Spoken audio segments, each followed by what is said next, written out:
Gloire à Jésus. Merci Seigneur.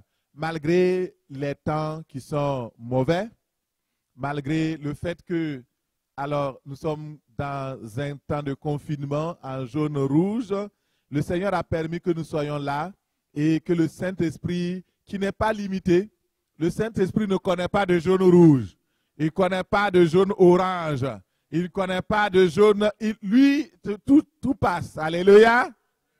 Alléluia. C'est pourquoi ceux qui sont connectés sur Internet, veillez à ne pas rater une seconde de cette prédication parce que le Seigneur, il n'est pas limité. Le Saint-Esprit va te toucher là où tu es et tu recevras au nom de Jésus. Ceux qui sont dans le centre communautaire, est-ce que vous pouvez acclamer le Saint-Esprit de Dieu? Alléluia. Recevez. Recevez la paix du Seigneur. Recevez ceux qui sont dans le centre communautaire. Levez les mains. Recevez.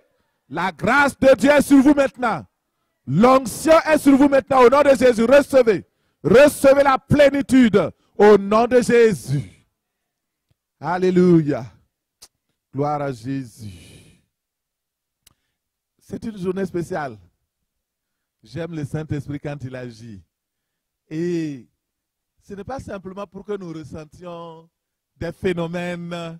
Je sentais dans mes pieds, je n'ai jamais senti ça. C'était comme des vagues. Je ne sais pas comment expliquer. C'est phénoménal. C'est comme des tremblements. Ça monte, ça redescend. C'est comme il y avait une circulation dans mon corps. Quand j'étais là, j'adorais. Et je sentais vraiment la présence glorieuse de Dieu. En dépit de toutes circonstances, nous croyons que le Saint-Esprit de Dieu agit et il agit en notre faveur au nom de Jésus. Vous savez, frères et sœurs, c'est vrai que de temps en temps, les pentecôtisants, ils se rappellent une fois en passant par an que le Saint-Esprit était venu sur la terre. Mais sachez que ce n'est pas la volonté de Dieu. La volonté de Dieu est que nous puissions tous les jours, constamment, être conscients que le Saint-Esprit a été donné une fois pour toutes à la terre et qu'il est venu rester avec nous et nous devons lui laisser une place prépondérante dans nos vies, une place prépondérante dans nos familles, dans l'Église. Et ça, c'est ce que Dieu veut.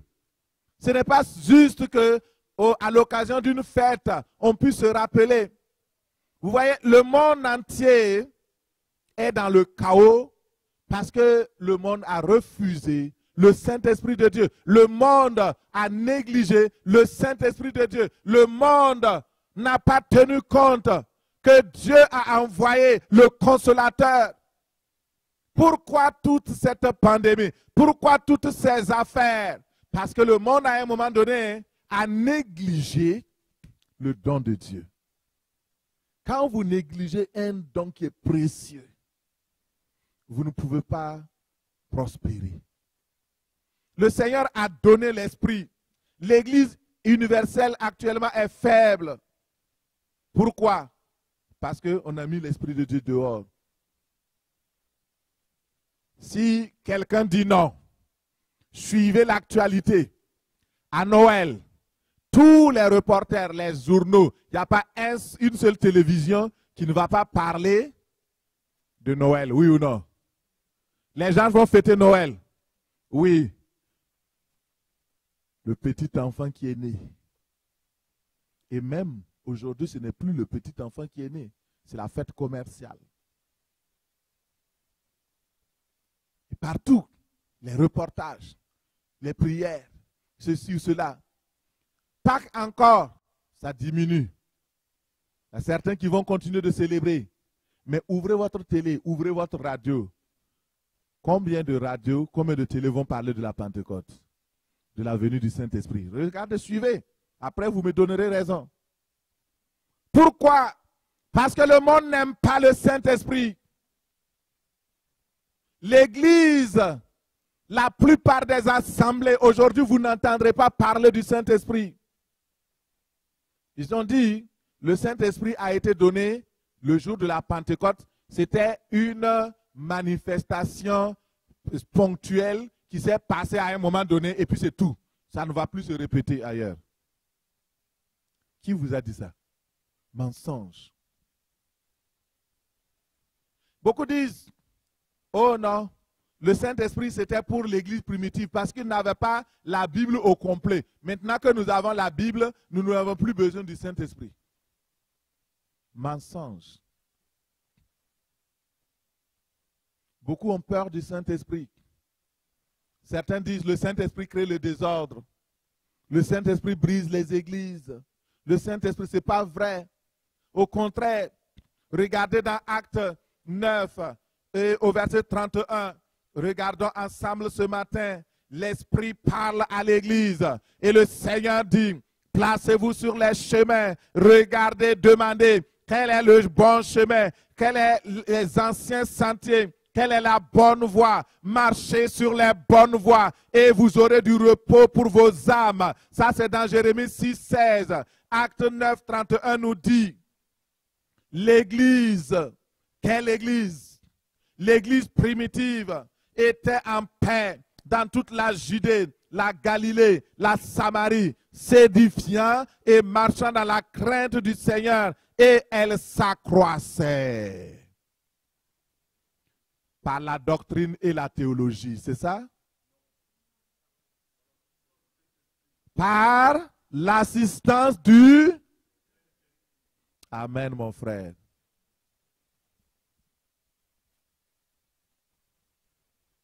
Aujourd'hui, voyez trois éléments clés, trois éléments phares dans l'évolution d'une assemblée.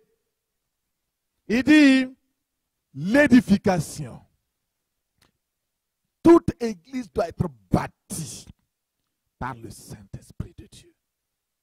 Si une église ne se construit pas, elle se détruit.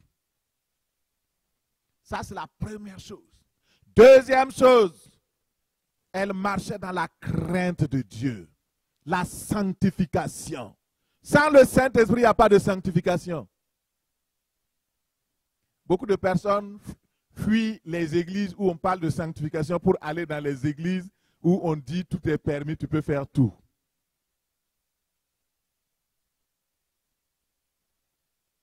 C'est ça. Et troisième chose, elle s'accroissait, grandissait spirituellement, grandissait en nombre, grandissait, se multipliait, prospérait. Pourquoi? Le Saint-Esprit. Aujourd'hui, beaucoup de personnes aiment parler de l'église primitive. L'église primitive est ceci. Nous voulons devenir comme l'église primitive. Aujourd'hui, vous avez la clé. C'est le Saint-Esprit qui faisait tout. Et si nous choisissons le Saint-Esprit dans notre vie, si nous mettons le Saint-Esprit dans sa véritable place, le Seigneur va travailler, il va faire lever le soleil de justice, le soleil de gloire. Et alors, le Seigneur sera respecté dans les nations, le Seigneur sera cru par les peuples. Mais si le Saint-Esprit est relégué aux oubliettes, dans les archives,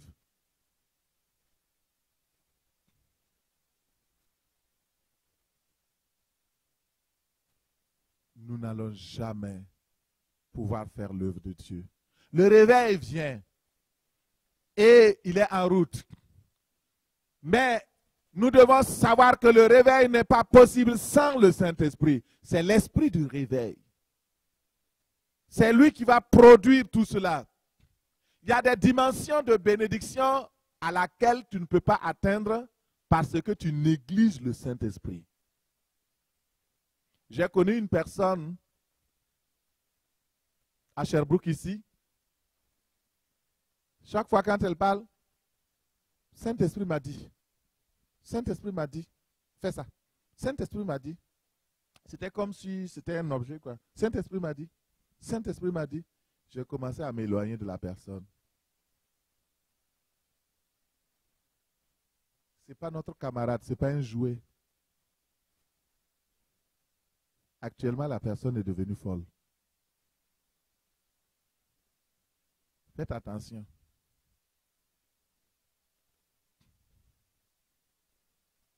Dans le psaume 81, verset 13, il dit, « Oh, si mon peuple m'écoutait, si Israël marchait dans mes voies, en un instant je confondrais ses ennemis, je tournerai ma main contre ses adversaires.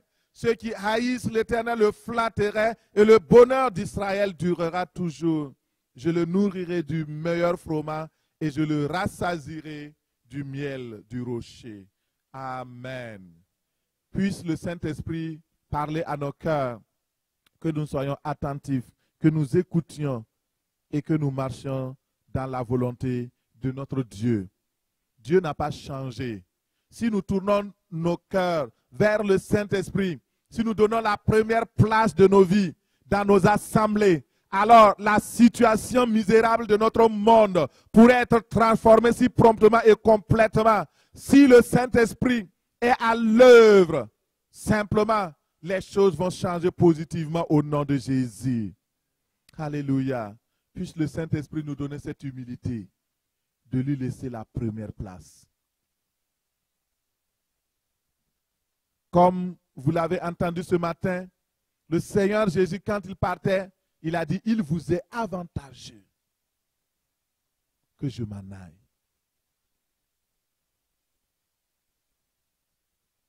Parce que si je m'en vais, j'enverrai le Saint-Esprit. C'est un avantage certain. Et ce matin, je voudrais parler du ministère du glorieux, du Saint-Esprit dans l'Église. Qu'est-ce que le Saint-Esprit est venu faire dans l'Église? Le ministère glorieux du Saint-Esprit dans l'Église. D'abord, pourquoi le Saint-Esprit? Qui est le Saint-Esprit? Qu'est-ce que ce ministère glorieux? Pourquoi le Saint-Esprit est si important, nécessaire et indispensable dans nos vies? Quel avantage de l'avoir dans nos vies. Alléluia. Et si ces questions n'ont pas pu être répondues toutes aujourd'hui, la semaine à venir, le dimanche prochain, nous allons le développer parce que nous sommes encore dans la semaine du Saint-Esprit. Alléluia. Et tous les jours, ce sont les jours du Saint-Esprit. Alléluia. Merci Seigneur. Le ministère glorieux du Saint-Esprit dans l'Église. Quand je parle de l'Église, c'est notre assemblée, c'est les assemblées chrétiennes partout, les congrégations qui confessent Jésus-Christ partout dans le monde, mais aussi et surtout, c'est toi. Parce que c'est toi l'Église. L'Église, ce n'est pas un bâtiment. L'Église, c'est les personnes qui ont reçu Jésus-Christ dans leur cœur comme sauveur et Seigneur personnel. Et c'est à eux que je m'adresse aujourd'hui. Parce que le Saint-Esprit est venu travailler dans ta vie pour développer une mission, un ministère précieux et glorieux dans ton cœur. C'est pourquoi, frères et sœurs, accrochez-vous. Qui est le Saint-Esprit?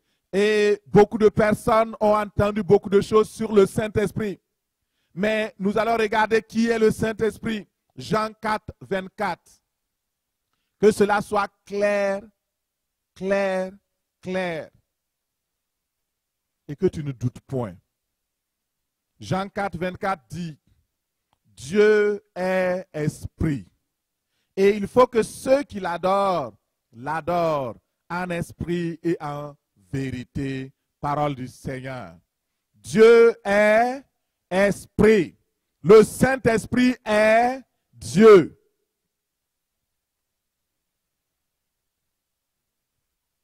Il y a des sectes, des religions qui disent que l'Esprit de Dieu ou le Saint-Esprit, c'est une énergie, c'est une force, c'est simplement, et certains disent, la troisième personne de la Trinité.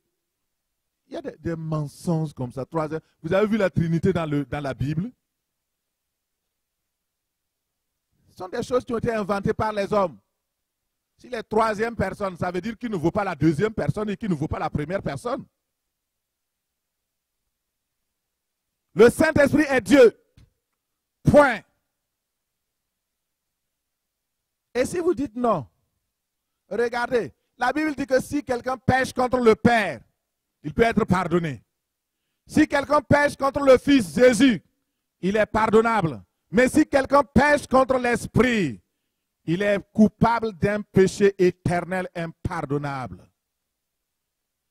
Croyez, il est troisième personne, deuxième. Qui a classifié? C'est qui?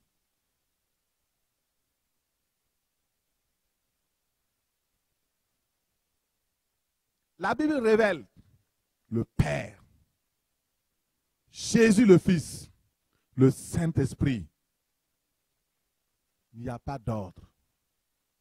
C'est une seule et même personne qui se manifeste de plusieurs façons. C'est tout. Quand vous regardez le soleil, vous pouvez voir une grande boule qui est là. Et vous dites, c'est le soleil. Vous pointez que c'est le soleil, oui ou non? Quand la lumière du soleil brille, vous dites que c'est le soleil, non? Même si vous n'avez pas vu la boule, vous dites qu'aujourd'hui il y a le beau soleil, non? Et dites la vérité. C'est ça. Lorsque la chaleur du soleil vous parvient et que vous êtes là, oh, il fait chaud, oh, le soleil. Est-ce que quelqu'un a essayé de monter au soleil pour essayer de mettre la lumière à part, la boule à part, et puis la chaleur du soleil à part? Le Saint-Esprit m'a dit, il faut leur parler clairement, parce qu'il y a beaucoup de mystiques maintenant dans les églises. Les théologies ont tout changé.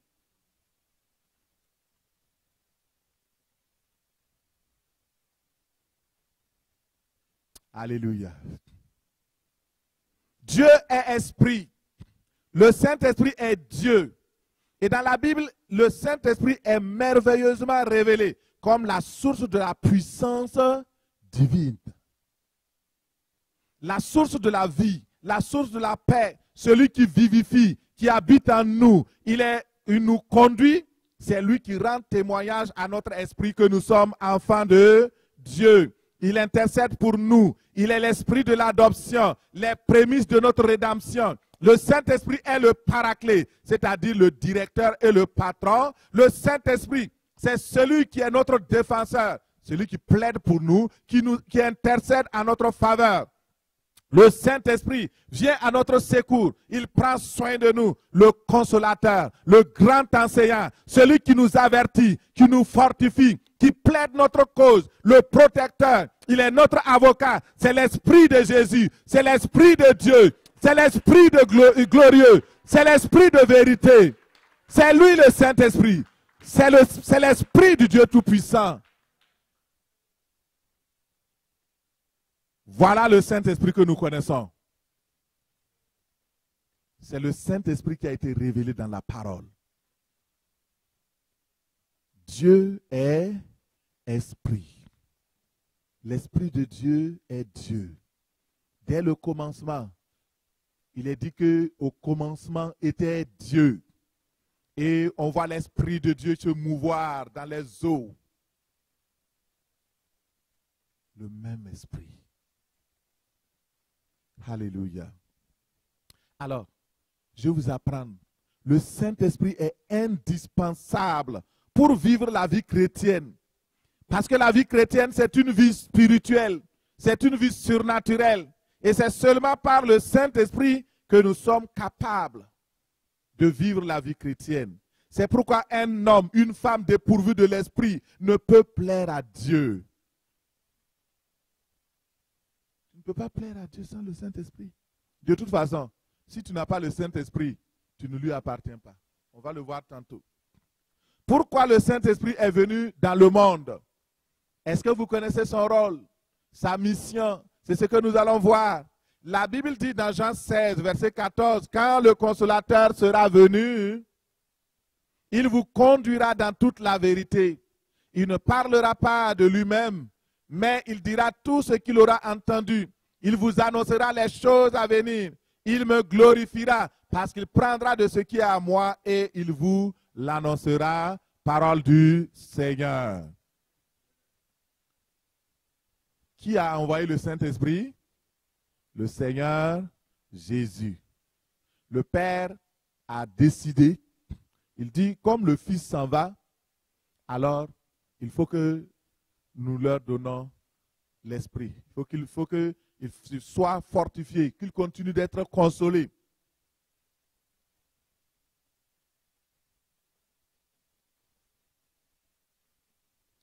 Le Saint-Esprit qui vient de Dieu. Sa mission première, la mission du Saint-Esprit, c'est de conduire les fils et les filles de Dieu à la gloire. C'est la mission du Saint-Esprit. Conduire des fils et des filles à la gloire de Dieu sur la terre et finalement dans le ciel. Alléluia. Les 5 aspects. Premièrement, le Saint-Esprit va nous aider à recouvrer la gloire que nous avons perdue.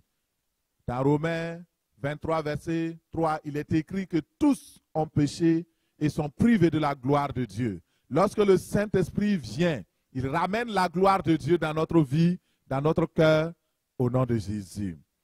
Deuxième chose, l'Esprit de Dieu va transformer chaque personne, notre esprit, de gloire en gloire, à l'image de Jésus-Christ, notre Seigneur et Sauveur. Troisièmement, il va nous conduire dans la sanctification. Le Saint-Esprit est saint. Tu ne peux pas dire, j'ai le Saint-Esprit de Dieu à moi et vivre comme un porc. Non. Ah, j'ai dit porc, hein, c'est plus sage. Et vivre comme un cochon. Pas, non, il y a quelque chose qui ça ne marche pas. Il y a beaucoup de personnes qui me disent, ah oui, j'ai le Saint-Esprit. Mais quand tu vois leur vie, tu sens que le Saint-Esprit n'est pas encore là. Ou bien ils ont eu le Saint-Esprit une fois, mais le Saint-Esprit est parti. Parce que le Saint-Esprit, c'est la colombe que la sœur a vue ce matin. La colombe n'aime pas la saleté. Le Saint-Esprit n'aime pas le péché. Il est saint.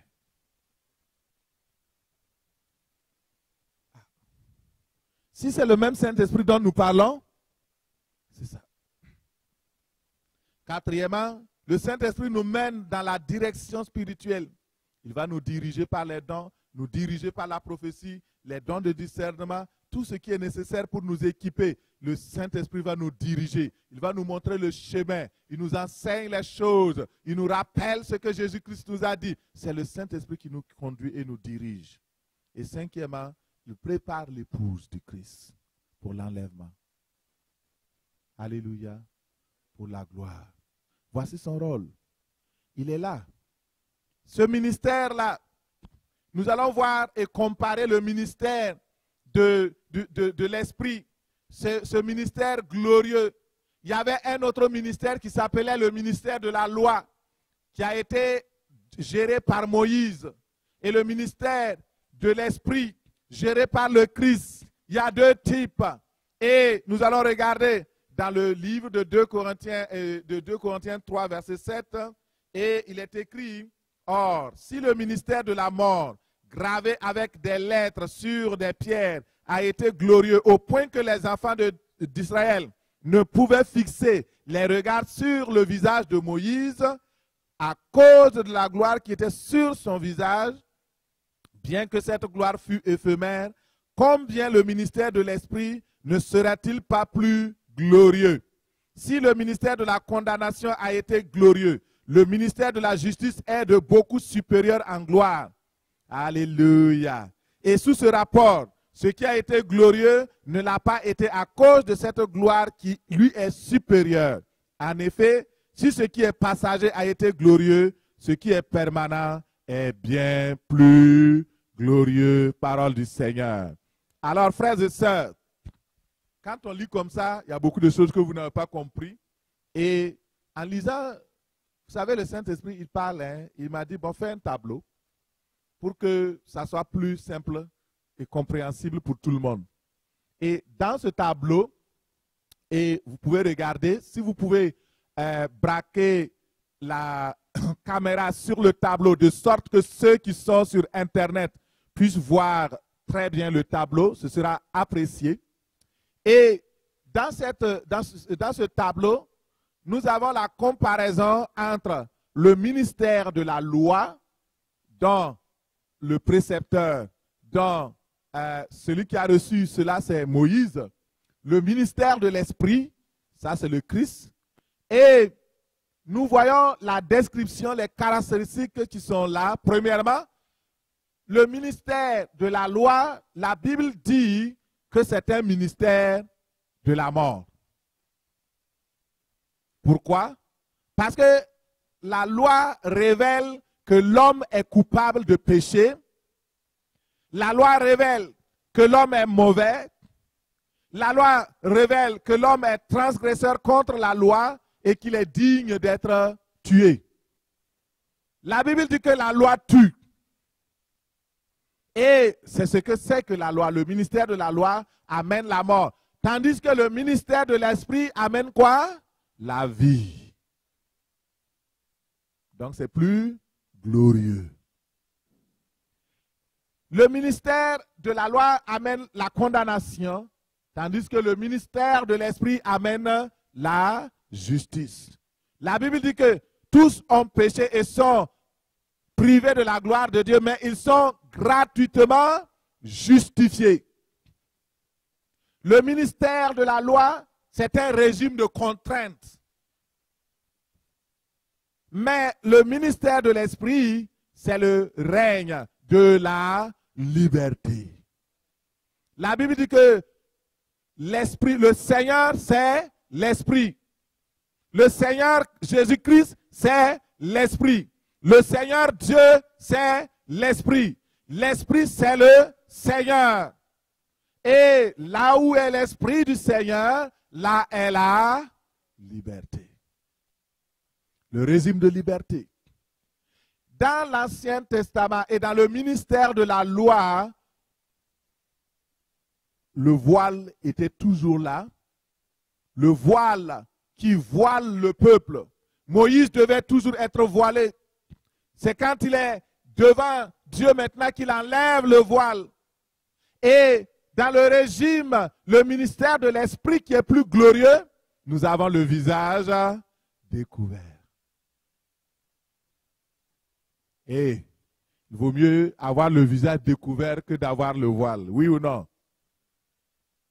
Même ceux qui portent le hijab, ils savent très bien, quand ils arrivent chez eux, ils enlèvent ça rapidement pour être ouf. Sinon, pourquoi ils ne gardent pas dans la maison et puis quand ils sont dehors maintenant,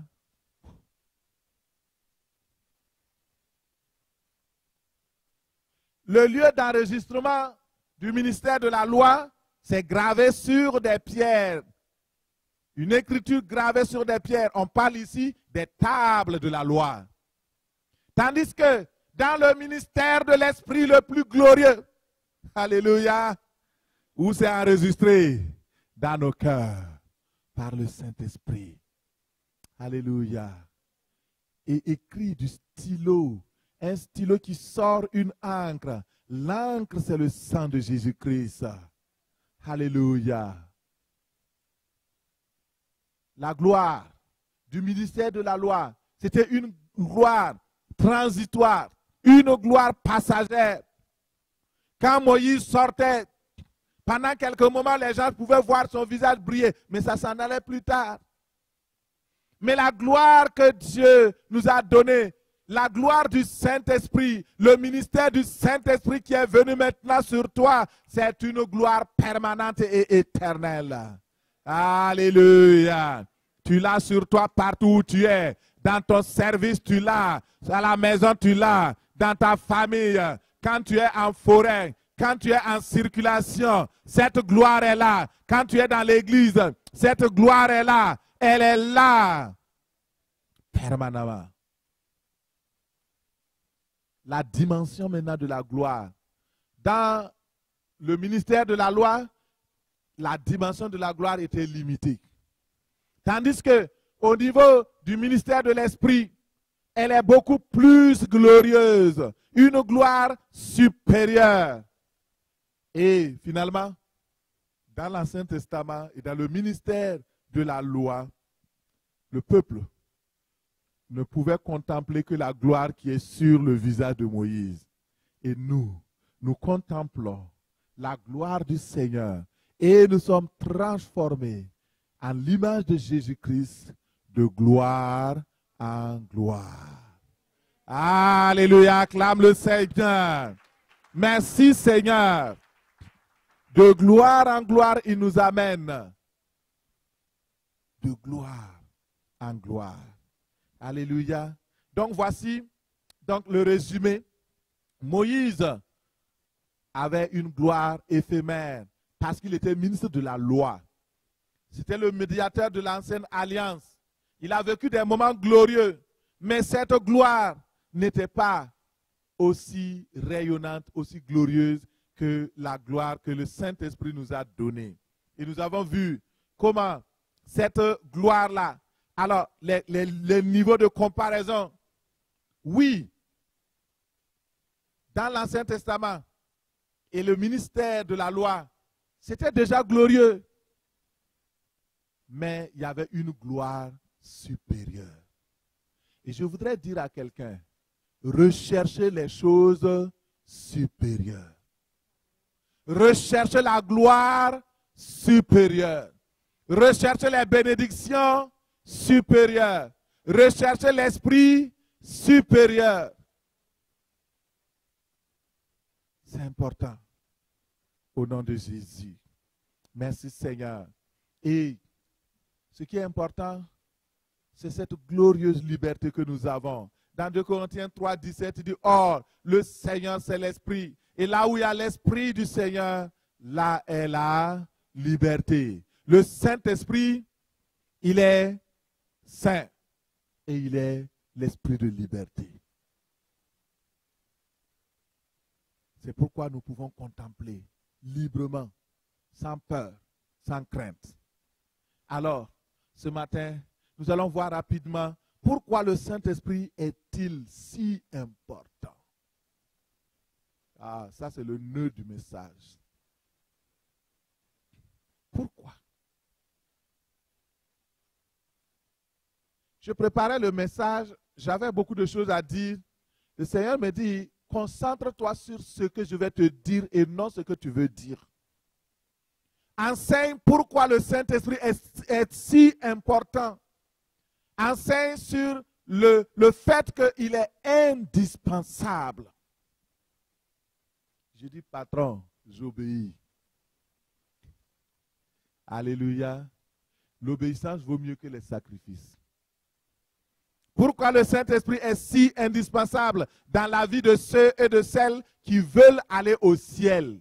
Je précise maintenant, parce que ce n'est pas dans la vie de tout le monde. Il y a des gens pour qui le Saint-Esprit n'est pas important, parce que pour eux, ils ne veulent pas aller au ciel, ils veulent la terre. Mais si toi qui m'écoutes aujourd'hui, que tu sois pasteur, que tu sois apôtre, évangéliste, simple croyant dans l'église, si tu veux aller au ciel, sache quelque chose. Le Saint-Esprit est indispensable. Il m'a dit, regarde dans Romains 8, verset 9. Il dit, si quelqu'un n'a pas l'Esprit de Christ, il ne lui appartient pas.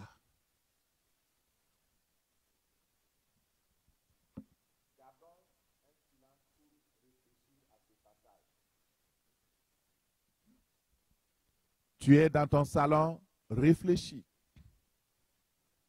Si quelqu'un n'a pas l'Esprit de Christ, il ne lui appartient pas. Je laisse une minute pour que nous réfléchissions.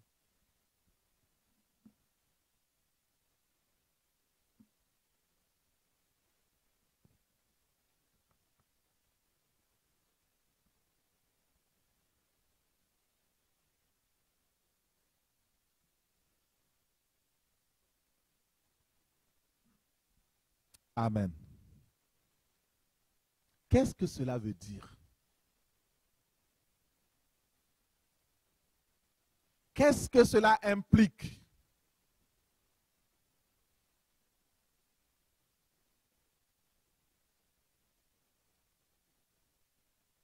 Cela veut dire que si une personne, si quelqu'un, n'importe qui, homme ou femme, pauvre ou riche, de quelque continent que ce soit, si tu es quelqu'un, si tu es un être humain, que tu sois blanc, noir, que tu sois jaune, rouge, quelle que soit ta couleur, quelle que soit ta condition, si tu n'as pas l'Esprit de Christ, c'est-à-dire le Saint-Esprit de Dieu,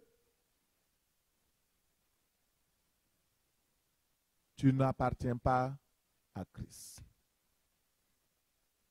Tu n'es pas membre du corps de Christ. Tu n'es pas membre de la famille de Dieu. C'est ce que cela veut dire.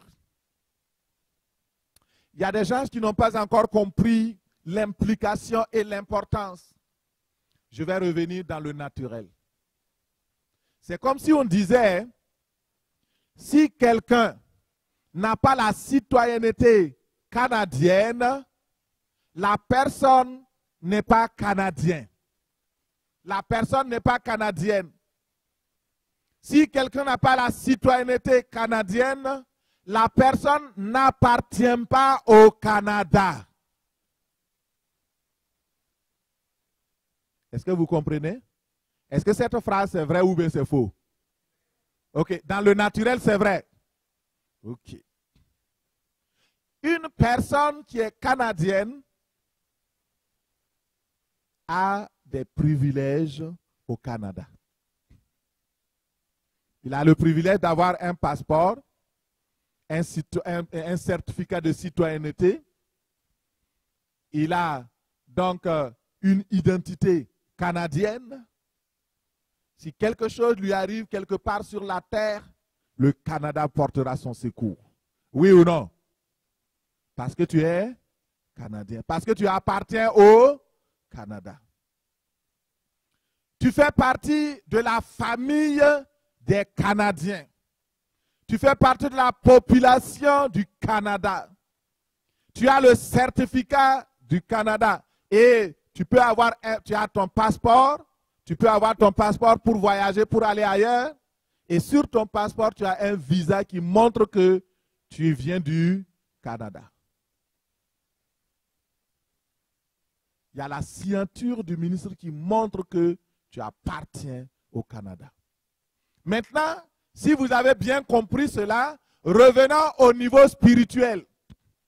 La Bible dit que si quelqu'un n'a pas l'Esprit de Christ, il n'appartient pas au Christ. Ça veut dire quoi? Le Saint-Esprit, c'est le sceau, c'est le certificat de citoyenneté céleste. C'est ce qui montre que nous appartenons au ciel, que nous appartenons à Dieu, que nous sommes enfants de Dieu. C'est le Saint-Esprit, sa présence en nous, qui fait que nous sommes enfants de Dieu.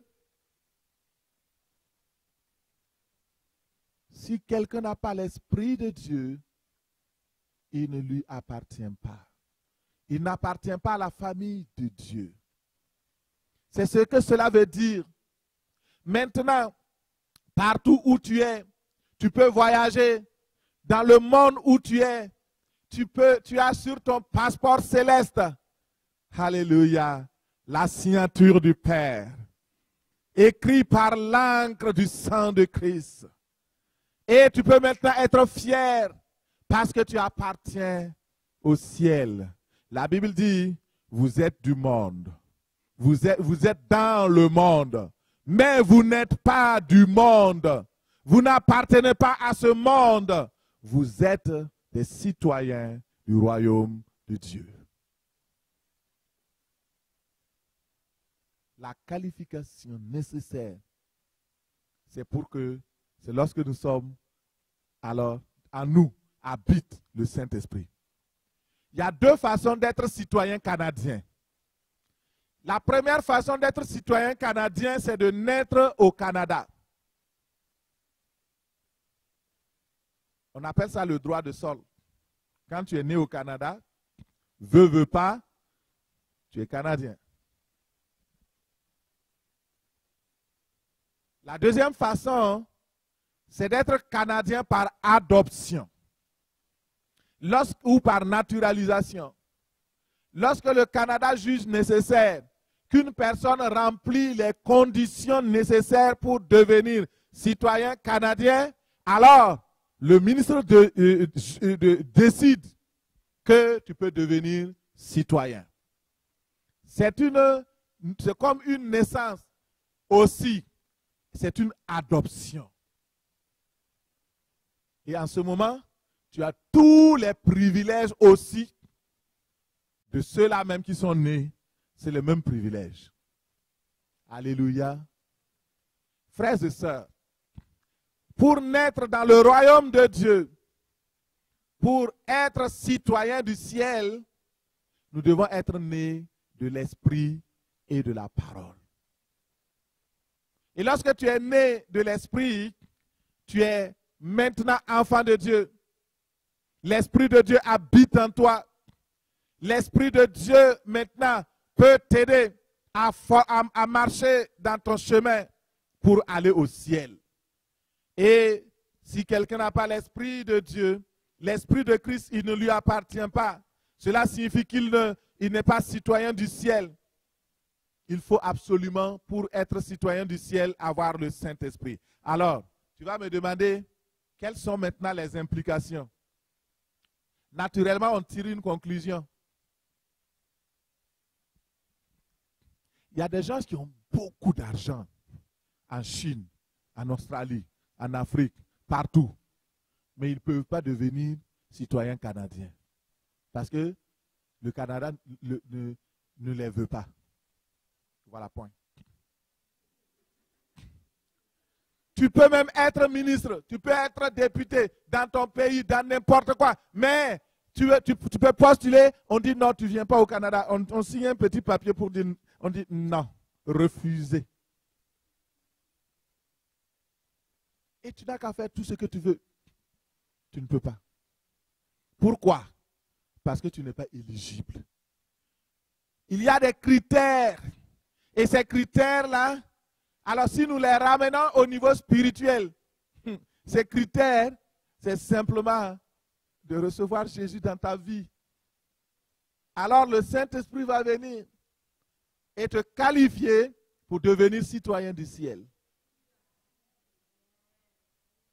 Par la foi. Et ça, regardez, les implications, c'est tellement important. Ça, j'aime. C'est des révélations. Je dis, Seigneur, merci. Mais tout ça, c'était caché où?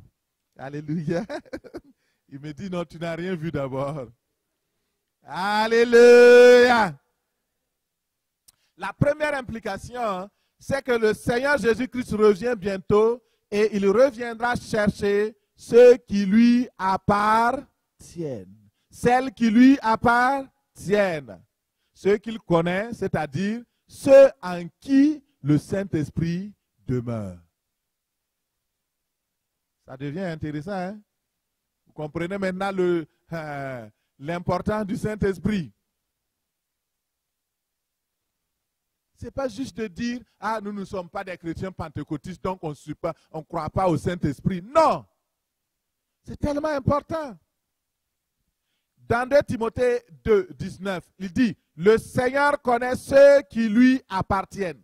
Et quiconque prononce le nom du Seigneur, qu'il s'éloigne de l'iniquité.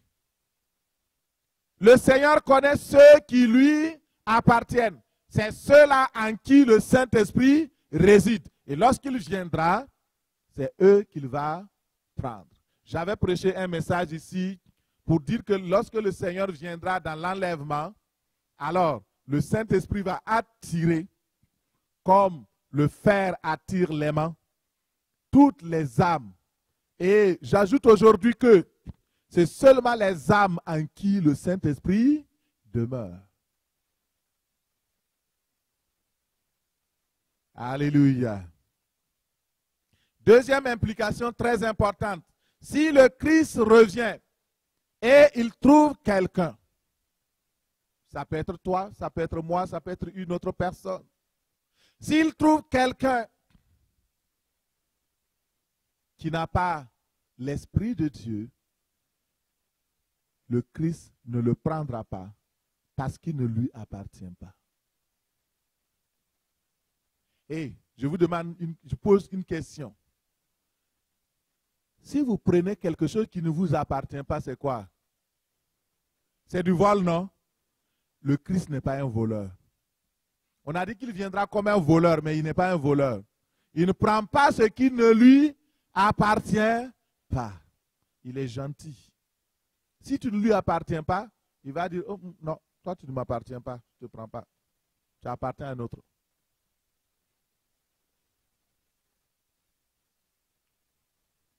Et il connaît très bien ce qui lui appartient. Si quelqu'un n'a pas l'Esprit de Dieu, il ne lui appartient pas. Si tu meurs sur la terre, si tu meurs aujourd'hui ou demain, et si tu meurs et le Saint-Esprit étant en toi, tu vas au ciel. Mais si tu meurs et le Saint-Esprit n'était pas sur toi, le Saint-Esprit ne demeurait pas en toi, tu ne verras pas Dieu, tu n'iras pas au ciel parce que tu n'appartiens pas au Christ. Toi qui m'écoutes, c'est très sérieux, ce n'est pas de l'amusement. Et la révélation est venue pour toi.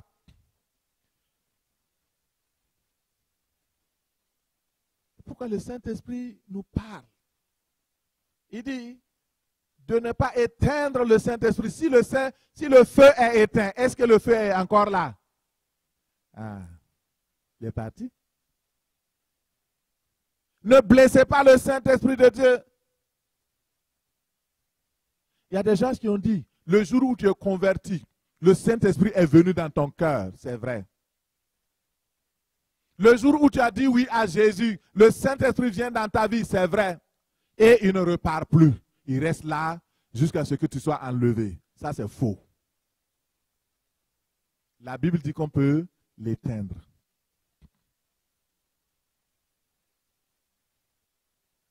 Quelque chose qui est éteint, ça ne fonctionne plus. Il n'est plus là.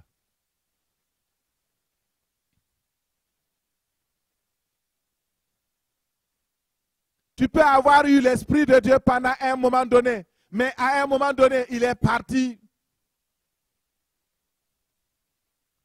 Tu perds ta citoyenneté. Et même si tu ne peux pas perdre la citoyenneté canadienne, tu peux perdre la citoyenneté céleste. Fais attention à ta vie. Et même la citoyenneté canadienne, on peut la perdre. Hein? Oui ou non? Oui, oui, on peut perdre la citoyenneté canadienne. La citoyenneté canadienne, on peut te désapprouver. Déclarer que tu n'es plus citoyen. Alors, si les hommes font ça, croyez que le Seigneur, le Dieu saint, il va ramasser tout le monde. Il y a des doctrines aujourd'hui, on dit non, Dieu est tellement amour que finalement, il va faire pardon et puis il va ramasser tout le monde dans son ciel. Ça va être bizarre.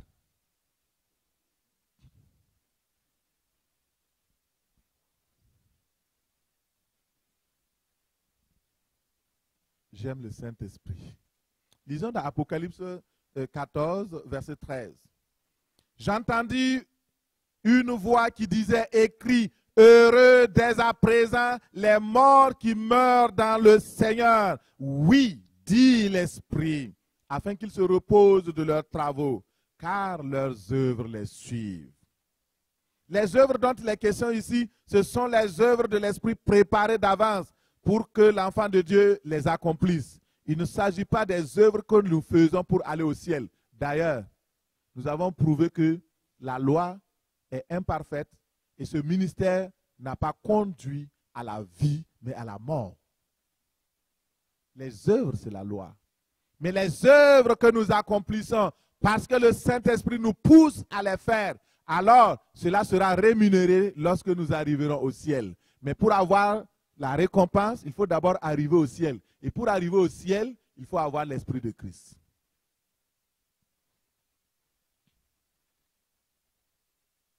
Sinon, dans Matthieu 7, verset 23, il dit, retirez-vous de moi, je ne vous connais pas. Parce qu'il y a des gens qui ont tapé tellement fort qu'ils sont arrivés même en face à Jésus. Il dit, nous aussi, nous voulons entrer au ciel. Jésus dit, non, mais je ne vous connais pas. Vous ne m'appartenez pas. Je ne vois pas l'Esprit de Dieu en vous.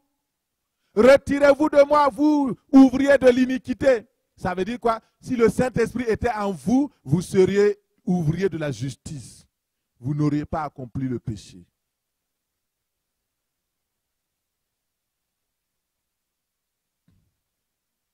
Le Saint-Esprit a été donné comme une garantie de notre héritage. Oh, j'aime ça. Une garantie. Lisez dans Éphésiens 1, verset 14. Le Saint-Esprit, c'est le certificat non seulement de notre citoyenneté, mais aussi c'est le passeport qui définit notre appartenance à la cité céleste. C'est le passeport dans lequel notre visa céleste a été signé. Notez les passages parce que vous allez voir tout cela. Ce n'est pas écrit passeport ou visa, mais vous allez voir des mots qui signifient cela. 2 Corinthiens 1, 22. Éphésiens 1, 14.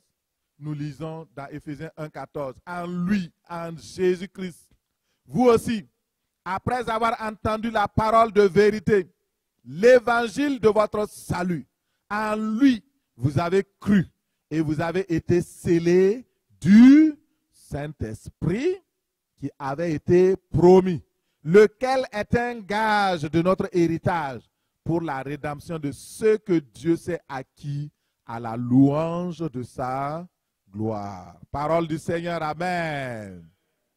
Nous avons été scellés du Saint-Esprit. Quand on met un sceau, alléluia, c'est authentique. Les véritables croyants en Christ ont le sceau du Saint-Esprit sur eux, qui montre l'appartenance. Quand vous recevez un diplôme de grande importance, il y a un sceau qui est scellé dessus. Et ce sceau-là est spécial. Ça authentifie votre diplôme. Le sceau qui nous qualifie pour devenir citoyens, citoyennes célestes, c'est le Saint-Esprit. Le Seigneur nous a scellés de son sceau. Alléluia. Oh, et cela garantit que nous aurons l'héritage dans le ciel, la bénédiction dans le ciel, notre place dans le ciel. Nous aurons notre maison dans le ciel et nous y vivrons éternellement. Oh, en compagnie des anges. L'agneau sera là, le Fils de Dieu, le Dieu, et tout sera clair. Que le Seigneur nous aide au nom de Jésus. Comment puis-je savoir que j'ai l'Esprit du Christ en moi? Comment cela peut se manifester? Premièrement, la personne doit être née de nouveau par le Saint-Esprit de Dieu. Ce n'est pas une adhésion à une religion, s'il vous plaît. Il y a beaucoup qui aiment les religions. L'Esprit de Dieu n'est pas une religion. Il faut naître de nouveau. Ce n'est pas une confession dans une secte. Ce n'est pas parce que vous n'allez pas au ciel parce que vous venez à la mission Rehoboth International Source de Vie. Vous pouvez changer d'église, mais vous ne pouvez pas changer de ciel. Il y a un seul ciel. Les enseignements qu'on vous donne ici, vous pouvez ne pas vous flaire et puis vous quitter. Mais il y a un seul ciel. Si vous avez l'Esprit de Dieu, on va se rencontrer là-bas. Si vous n'avez pas l'Esprit de Dieu, on ne va pas se voir, on ne va même pas se croiser. Je vous le dis. Sur la terre, on peut encore se croiser au supermarché. Mais dès que la porte est franchie, c'est fini. C'est fini. Une personne qui a le témoignage clair du Saint-Esprit, qui déclare qu'il est désormais enfant de Dieu, cette personne-là est éligible. Si vous ne naissez d'esprit et d'eau, vous n'appartenez pas à Dieu. Dans Romains 8, verset 16, Il dit, l'Esprit lui-même nous rend témoignage à notre esprit que nous sommes enfants de Dieu. La deuxième chose, lorsque la personne sait que l'Esprit de Dieu est en lui, c'est que la personne est baptisée dans le Saint-Esprit. Le baptême du Saint-Esprit, ce n'est pas facultatif. Ah, si je parle en langue, c'est correct. Sinon, c'est correct. Non. Si je suis rempli du Saint-Esprit, c'est correct. Sinon, c'est correct. Non. Le baptême du Saint-Esprit n'est pas facultatif. Dans Actes 2:3, le jour de la Pentecôte, ils étaient tous ensemble dans un même lieu. Tout à coup, il vint un bruit, comme celui d'un vent impétueux qui remplit toute la maison où ils étaient assis. Des langues semblables à des langues de feu leur apparurent séparées les uns des autres. Ils se posèrent sur chacun d'eux. Ils furent tous remplis du Saint-Esprit. Ils furent tous remplis du Saint-Esprit. Ils se mirent à parler en d'autres langues, selon que l'Esprit leur donnait de s'exprimer. Un des signes majeurs que vous appartenez au Christ et que l'Esprit de Dieu habite en vous, c'est que vous l'avez reçu à l'intérieur de vous. Et un des signes majeurs, c'est aussi de parler en langue. Le parler en langue n'est pas non plus facultatif.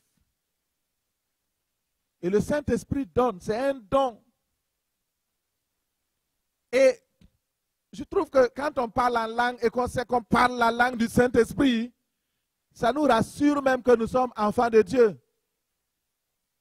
Et là, c'est important de chercher, aspirer à parler en langue, à ce que nous soyons baptisés du Saint-Esprit. La Bible dit que Jésus fut baptisé du Saint-Esprit. Le Saint-Esprit est venu sur lui sous la forme d'une colombe et s'est posé sur lui. Et c'est cela qui a permis à Jean-Baptiste de reconnaître que Jésus est le Messie, le Christ. Comment reconnaît-on qu'un enfant de Dieu est un enfant de Dieu? La présence du Saint-Esprit en lui ou sur lui. On ne peut pas inventer.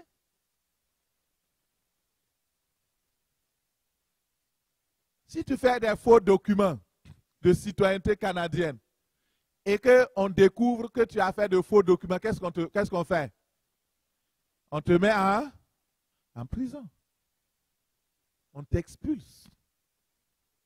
Et d'ailleurs, pour les faire, ces faux documents-là, il faut même se lever matin de bonne heure. Je dirais que c'est carrément, c'est très, très, très, très, très difficile, pour ne pas dire impossible. L'Esprit de Dieu, l'Esprit de sainteté habite en la personne. Si la personne a reçu le Saint-Esprit, dans 1 Corinthiens 6, verset 19, il dit, ne savez-vous pas que votre corps est le temple du Saint-Esprit qui vous a été donné et que vous avez reçu de Dieu et que vous ne vous appartenez plus à vous-même? Waouh! Oh, donc il y a une grande implication. Si l'Esprit de Dieu habite en moi, mon corps est devenu le temple du Saint-Esprit, l'Esprit que j'ai reçu de Dieu, et je ne m'appartiens plus à moi-même, j'appartiens à l'Esprit de Dieu. J'ai signé une note que j'ai envoyée à plusieurs personnes cette semaine pour les souhaiter donc de passer une agréable semaine de Pentecôte. Il y a des gens qui se sont moqués parce que dans la signature, j'ai mis serviteur du Saint-Esprit. Il y a un qui a repris, bonjour serviteur du Saint-Esprit. Pour se moquer. Vous savez, les gens ne savent pas. Nous ne nous appartenons plus à nous-mêmes. On appartient à qui? À l'Esprit de Dieu. S'il habite en toi, ton corps est le temple du Saint-Esprit. Il habite dans notre esprit. Nous ne nous appartenons plus à nous-mêmes. J'appartiens au Saint-Esprit. Quand tu vas dire ça, les gens vont te dire, oh, attends. Vous là, est-ce que ça va tellement bien? Oui, j'appartiens au Saint-Esprit. Je suis serviteur du Saint-Esprit. Dans Acte 13, verset 1, la Bible dit, Paul, le Saint-Esprit dit, Mettez-moi à part Paul et Barnabas pour le service à laquelle je les ai envoyés. C'est le Saint-Esprit qui appelle. Je suis serviteur du Saint-Esprit.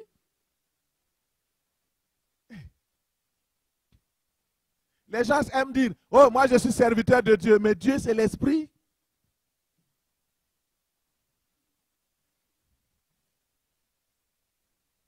Quand on dévie un peu, il y a des gens qui sont décalés. Ils ne sont pas à l'aise. Pasteur, ça c'est une nouvelle doctrine.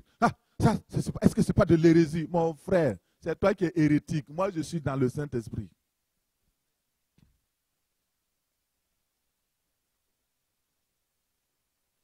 Le Saint-Esprit, simplement. Alléluia.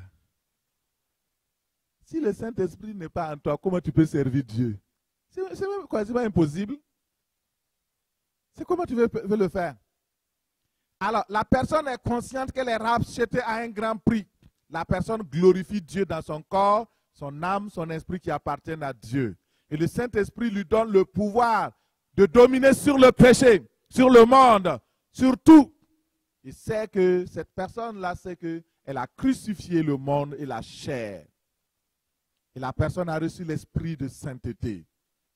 Il devient témoin de Jésus. Dans Acte 1, 18, il dit, vous recevrez une puissance. Le Saint-Esprit survenant sur vous et vous serez mes témoins. Vous allez sortir pour témoigner. Vous allez raconter ce que vous avez vu. Lorsque le Saint-Esprit vient sur toi, il te donne la puissance.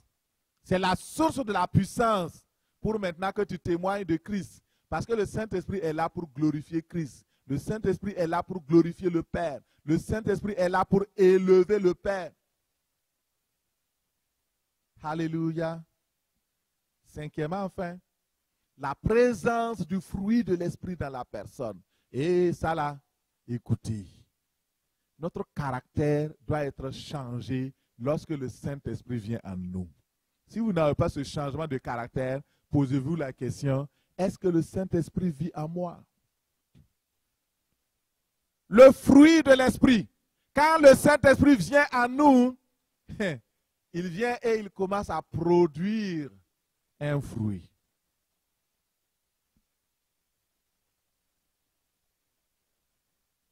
Allez-y à l'école de dimanche, ils connaissent mieux le fruit de l'Esprit que beaucoup d'adultes qui sont assis ici. Oui ou non? Quand on ferme tous les trucs et puis on dit, on vous donne des feuilles blanches. On dit, écrivez, le fruit de l'Esprit c'est quoi et quoi? Il y a beaucoup qui vont se tromper. C'est ça. Le fruit de l'Esprit. Est-ce que tu as le fruit de l'Esprit? Galates 5, 22. Le fruit de l'Esprit, c'est quoi d'abord? L'amour. Est-ce que tu as l'amour de Dieu? L'amour de ton prochain? Aimeras l'Éternel, ton Dieu, de tout ton cœur, de toute ton âme, de toute ta pensée, de toute ta force, de toute ton intelligence. Tu aimeras ton prochain comme toi-même. L'amour. La joie.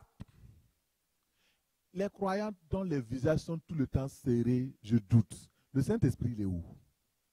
On peut avoir des douleurs, on peut avoir des problèmes, on peut avoir des inquiétudes, on peut avoir toutes sortes d'affaires. Mais la joie du Seigneur, la joie du Christ, on doit pouvoir sourire, on doit pouvoir rire et même se moquer des problèmes. On doit pouvoir rire de Satan, de ses manigances. On doit pouvoir dire, ha, ha, ha. C'est ton problème. Tu as échoué. La joie est là. La paix est là. La patience. Ah, j'ai le Saint-Esprit. Et toi, tous les jours, c'est chez toi qu'on vient séparer les bagarres. Ça, c'est le fruit de l'Esprit, c'est la paix. Tu chicanes avec ta femme, tu chicanes avec ton mari, tu chicanes avec tes enfants, tu chicanes avec tes... Hein? Et une personne qui venait ici, le Saint-Esprit, la présence était là. C'était pas ici, c'était de l'autre côté. La présence était là pareil. Un jour, on a abordé le sujet de la paix. Et là, moi, en tout cas, je suis canet, j'ai un cahier.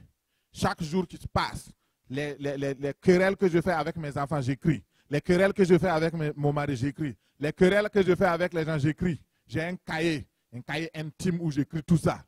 Je dis, ma soeur, tu as un problème.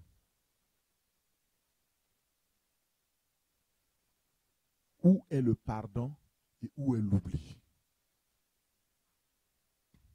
La Bible dit que autant que faire se peut, soyez en paix avec tous. Recherchez la sanctification et la paix, sans laquelle nul ne verra le Seigneur.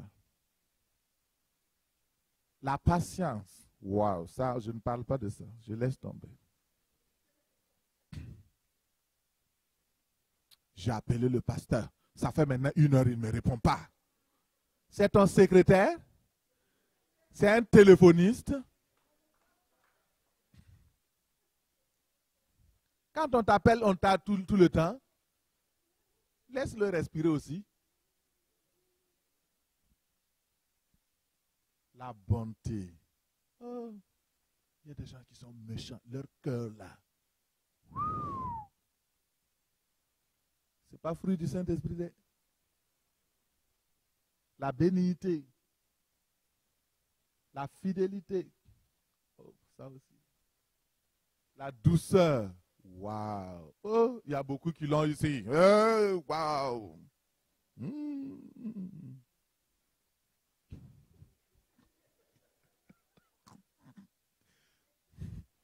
Doux comme un lion.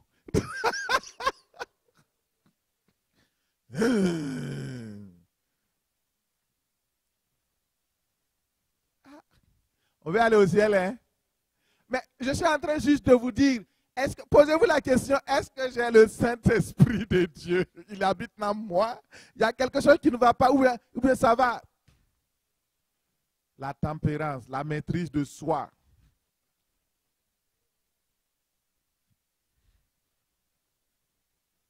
Que faire? Nous avons vu, aujourd'hui là, tout le monde prêche, hein, parce que ce n'est pas moi seul qui prêche, vous-même vous prêchez. Je prêche, je fais des pauses pour vous laisser prêcher vous-même. C'est ce que le Saint-Esprit m'a dit. Il me dit, laisse-les des pauses. Sois pas trop pressé. Tu pouvais faire ça en 15 minutes. Mais laisse-les, ça va digérer, ça va descendre. Ça descend, ça descend, ça va digérer. Ça va digérer. Dans Acte 3, 19, il dit, repentez-vous et convertissez-vous pour que vos péchés soient effacés, afin que des temps de rafraîchissement viennent de la part du Seigneur. Ce matin, nous allons nous lever simplement dans la présence du Seigneur.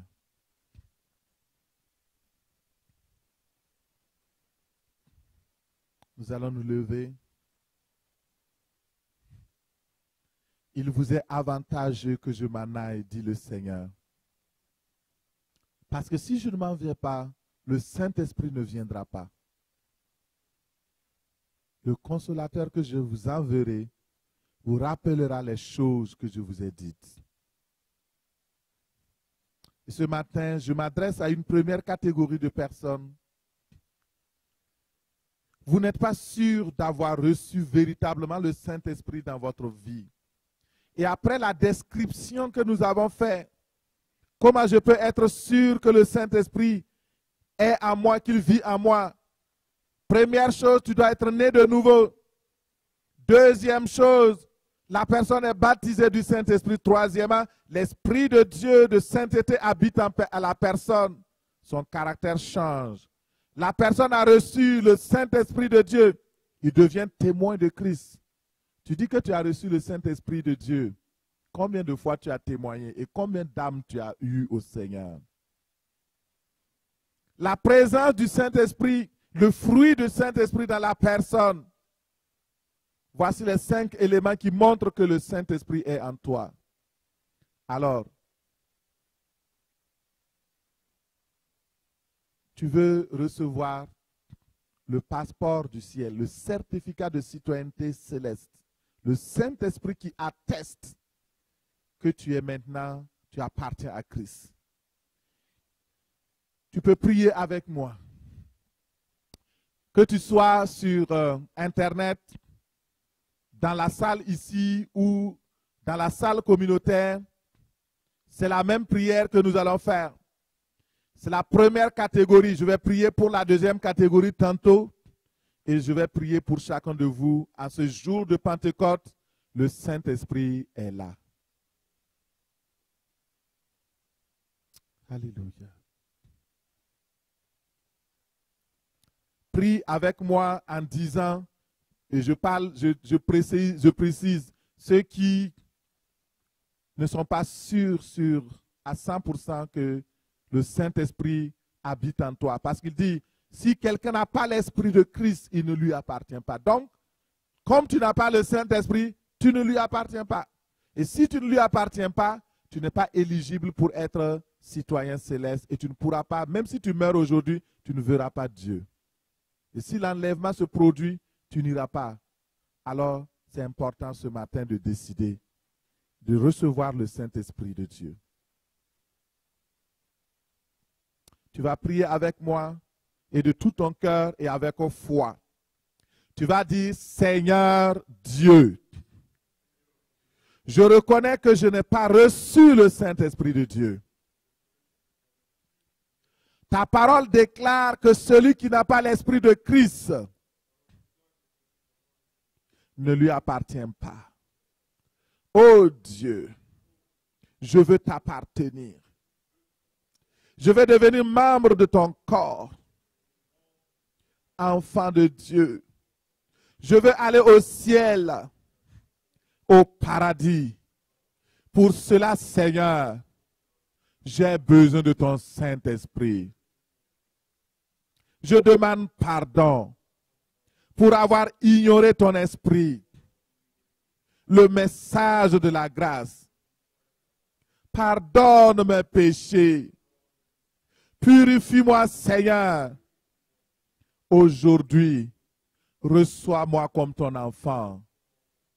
Sois mon sauveur, Seigneur.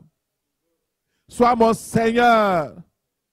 S'il te plaît, baptise-moi du Saint-Esprit. Remplis-moi du Saint-Esprit. Déverse dans ma vie la vie de l'Esprit. Saint-Esprit, viens, habite en moi. Transforme-moi. Change-moi. Fais-moi vivre ta vie. Mon corps est ton temple. Je t'appartiens. Je te reçois maintenant par la foi en Jésus-Christ. Amen. Amen. Acclamons le Seigneur. Acclamons le Seigneur. Oh, alléluia. Alléluia. Merci Seigneur. Merci Seigneur. Au nom de Jésus. Gloire à Jésus. Alléluia. Amen. Oh, j'ai même de la peine à lever ma main comme ça. Alléluia. La présence du Seigneur est très, très tangible. Alléluia. Je prie pour la deuxième catégorie de personnes. Vous avez reçu le Saint-Esprit, mais à cause de la rébellion, vous ne vous soumettez pas à l'Esprit tous les jours. Vous n'êtes pas souvent sensible à l'Esprit. Et vous avez raté plusieurs bénédictions. Mais aujourd'hui, l'Esprit a été donné. Et il veut que tu puisses avoir un rafraîchissement. Une nouvelle onction. Une nouvelle dimension de remplissage. Vous savez, le premier jour de la Pentecôte, ils ont été remplis du Saint-Esprit. Plus tard, ils étaient tous ensemble. Et alors, ils priaient et la terre a tremblé et ils furent encore remplis du Saint-Esprit. Plus tard encore, on voit les disciples remplis du Saint-Esprit, renouvelés dans l'Esprit. Nous devons être constamment renouvelés dans l'Esprit. Et si tu veux être renouvelé dans l'Esprit, ce matin, tu vas faire cette prière avec moi. Et même si tu as prié dans la première, tu peux prier aussi dans la deuxième, si cela ne te dérange pas. Tu vas dire, Seigneur, merci d'avoir envoyé ton Saint-Esprit. C'est afin que je puisse vivre la vie chrétienne. Père céleste, je reconnais que je n'ai pas accordé à l'Esprit toute la place qui lui revient. Pardonne-moi, Seigneur. Lave-moi, Seigneur, dans le sang de l'agneau. Seigneur Jésus, c'est toi qui baptises du Saint-Esprit et de feu. Ce matin, je prie, baptise-moi du Saint-Esprit et de feu. Par la foi, je reçois l'Esprit que tu as promis. Père de gloire, Père d'amour, si nous les humains, assez méchants que nous sommes, nous donnons de bonnes choses à nos enfants, à combien plus forte raison tu nous donneras le Saint-Esprit. Toi, le Père qui est bon, Père de bonté, je demande ton Saint-Esprit. Renouvelle-moi, remplis-moi, rafraîchis-moi, que ma coupe déborde. Saint-Esprit de Dieu, viens, renouvelle mon esprit. Je te reçois maintenant. Sois à l'aise chez toi. Fais de moi ton temple. Aide-moi à vivre la vie chrétienne. Une vie sainte, digne, glorieuse, victorieuse. Au nom de Jésus. Saint-Esprit de Dieu, accorde-moi les dons. Le parler en langue, la parole de connaissance, la parole de sagesse, le don des guérisons, le don de miracles, le don de prophétie, le discernement des esprits, le don de foi, l'interprétation des langues. Saint-Esprit de Dieu, prépare-moi pour le ciel.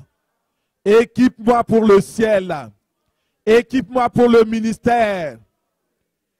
Je t'aime, Saint-Esprit de Dieu. Merci d'être là. Merci d'exister. Amen.